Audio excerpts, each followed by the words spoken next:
10 जनवरी 2026 की शाम उत्तराखंड का रुड़की रेलवे स्टेशन।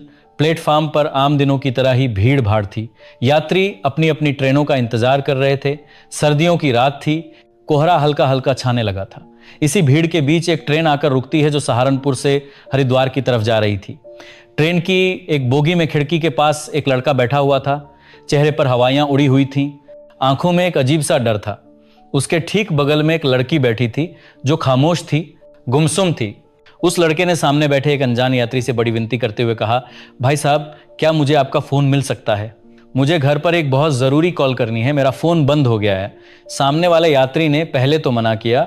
आज के ज़माने में अपना फ़ोन किसी अनजान को देना खतरे से खाली नहीं होता। उसने कहा, नहीं भाई, मेरे पास बैलेंस नहीं है, तुम किसी और से मांग लो। लेकिन उस लड़के ने जब बार बार गिड़गिड़ाना शुरू किया तो उस यात्री का दिल पसीज गया। उसे लगा शायद कोई मुसीबत में है। उसने अपना मोबाइल अनलॉक करके उस लड़के के हाथ में थमा दिया। बस यही वो पल था, यही वो गलती थी जिसका उत्तर प्रदेश की पुलिस पिछले 60 घंटों से इंतजार कर रही थी।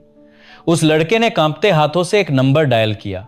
वो नंबर किसी और का नहीं बल्कि मेरठ के सरधना इलाके के कपसाड़ गांव के झोलाछाप डॉक्टर राजेंद्र का था। फोन कनेक्ट हुआ, उधर से आवाज आई और इधर से उस लड़के ने सिर्फ इतना कहा, मैं निकल गया हूं, हम हरिद्वार जा रहे हैं, सब ठीक है ना। बात बमुश्किल 30 सेकंड की हुई होगी। उसने फोन काट दिया और डिलीट करके मोबाइल वापस कर दिया। वो लड़का निश्चिंत हो गया कि उसने अपने ठिकाने की खबर दे दी है और वो अब सुरक्षित है। लेकिन वो ये नहीं जानता था कि जिस डॉक्टर को उसने फोन मिलाया था उसका नंबर पिछले 48 घंटों से उत्तर प्रदेश पुलिस की सर्विलांस टीम सुन रही थी। वो ये भी नहीं जानता था कि जिस अनजान यात्री के फोन से उसने कॉल की थी, अब वो नंबर और उसकी लोकेशन पुलिस के रडार पर आ चुकी थी।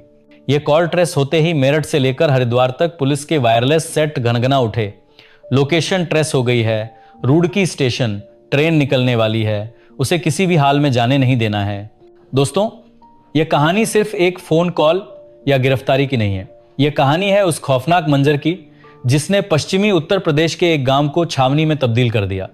यह कहानी है एक मां की ममता की जिसने अपनी बेटी की सुरक्षा के लिए अपनी जान की बाजी लगा दी।